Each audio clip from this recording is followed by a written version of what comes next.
Good evening. I'm Mahesh. I born in 1979. Maybe I'll be here up to my death, maybe 2030 or 40 if the world exists. I just want to know where I was before 1979, where I'll be after my death. If I have been meant to be here in this world for this certain period, who am I representing? The brother asked the question that he was born in 1979 and today he's in UAE. He wants to know where will he be afterwards. He will be saying most probably be here till 2030 if the world exists. Where will he be after he dies? And who are you representing? Brother, you are representing your own self. If you have not manipulated or done some makeup or trying to hide, if you are your own self, you are representing yourself. Point number one. Where will you be after you die? Depending upon what are you following. If you follow the last and final revelation, the glorious Quran, after you die, you will be in heaven. If you go against the laws of the Creator, against the last and final revelation, the Quran, then after you die, you will be in hell. So I don't know if you accept the commandments of Almighty God today, what you did between 1979 and till the 14th of April 2012, all will be forgiven. All forgiven, zero will be forgiven. So in the past, whatever you have done in the past will be forgiven because our beloved Prophet Muhammad said, the moment a person accepts Islam, all his previous sins are washed away. So depending upon whether you follow the laws of the Creator, where will you be, I can tell you. But you don't know when will you die. If you say, if that is the case, you know what I'll do? Maybe I'll live till 2030, so I'll accept Islam in 2029. Brother, you don't know, even I don't know, how long will you live? And you rightly said, if the world exists. I don't know till how long will the world exist. Allah says in the Quran in Surah Luqman, chapter number 31, verse number 34, no one besides Allah knows the hour. When will the earth end? We don't know.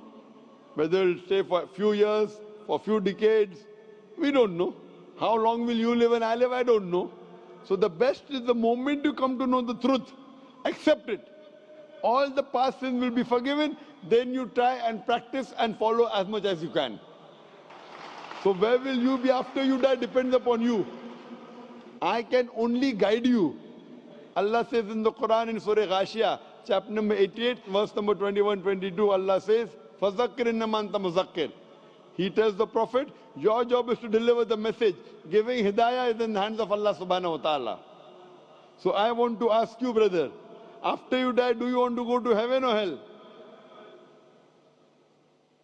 After you die, do you want to go to heaven or hell?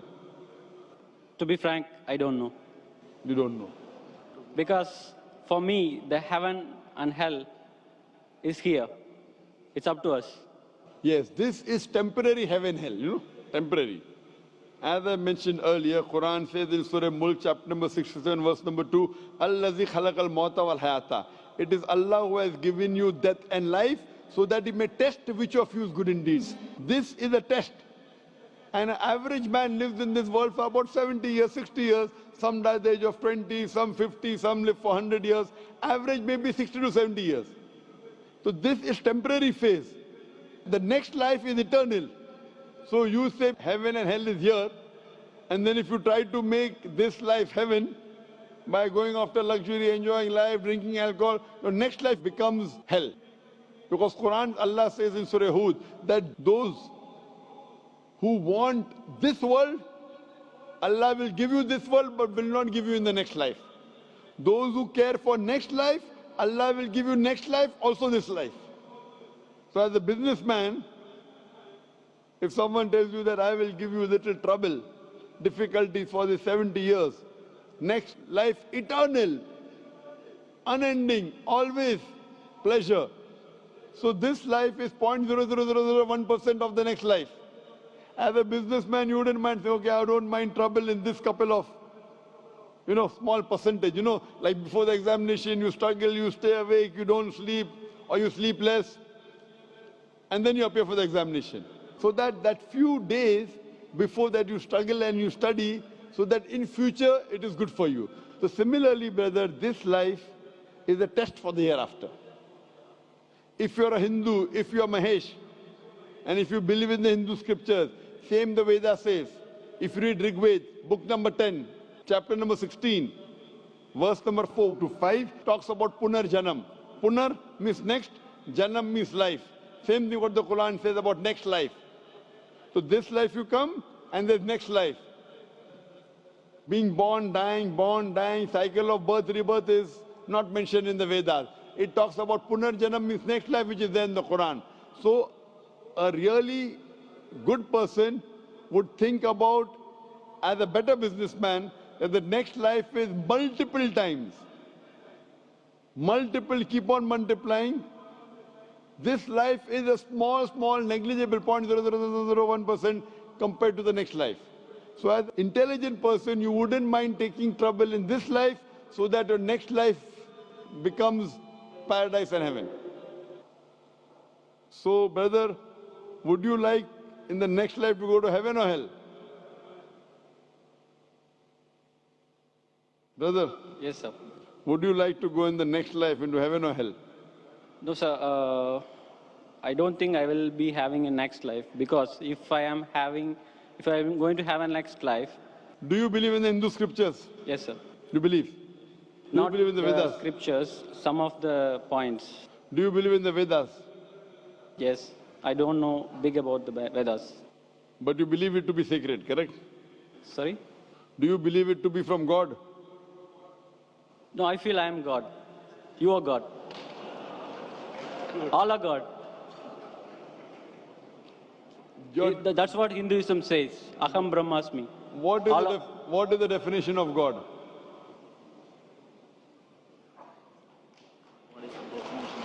I don't know. I am God, you are God. What is the definition of God? I don't know. That means you don't know, I don't know. I know myself. Okay. You say you are God, I am God. We all are part of God. I am asking you what is the definition of God, and you say I don't know. Are you talking English or what? I'm talking English. What is the definition of God?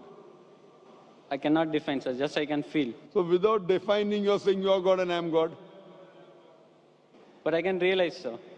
God is everywhere in all of us. What we are is God. the definition of God? Then I will say whether God is everywhere, you are God or not. First, give me the definition of God. If your definition of God is only wrong, I said, this is not God what I'm talking about. What is the definition of God? I don't know to define, sir, exactly in words. So that means you do not believe. I'm not talking about the God which you're talking about. So you should ask me what is the definition and I'll tell you. Yes, sir. Can you explain me? If you don't know what you should do, you should ask or not. Yes. So ask me, I will tell you.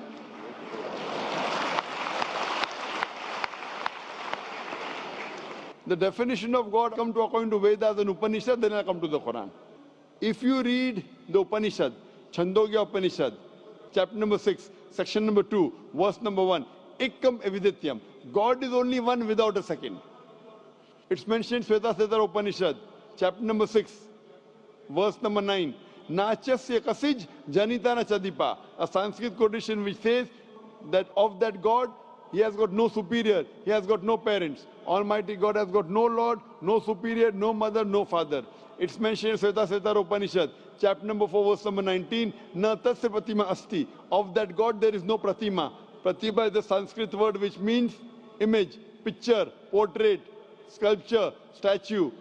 Na tasya pratima asti. Of that God there is no image, no picture, no portrait, no painting, no photograph, no idol, no statue, no sculpture.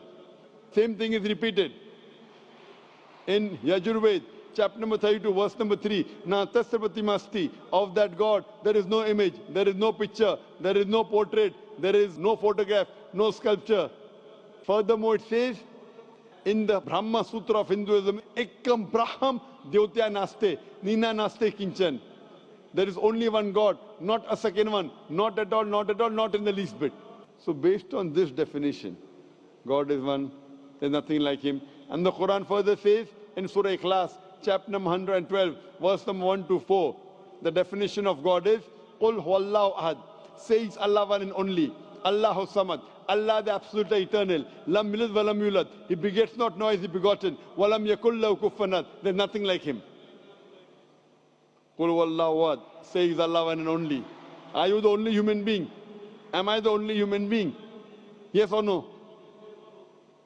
Yes or no? I'm a human being. Are you the only human being? Only one? No. No. I'm one of the. Qul huwallahu ahad. Say he's Allah one and only. Allahu samad, the absolute and eternal. Are you absolute and eternal? Are you absolute and eternal? No. So how can you be God? I'm not absolute and eternal. How can I be God? Lam yalid wa lam yulad. He begets not, nor is he begotten. Are you begotten? Were you born? Were you born or not? Yeah. So how can you be God? Even I was born. How can I be God? Do you beget? I have begotten. I have got children. Do you have children? Yes. How can you be God? Walam yakul lahu kufuwan ahad. There's nothing like him. What I'm saying That is, means your definition of God, forget what you say about God. I'm talking about my definition of God. Forget what you say about God now. Keep it. That may be God with a small g.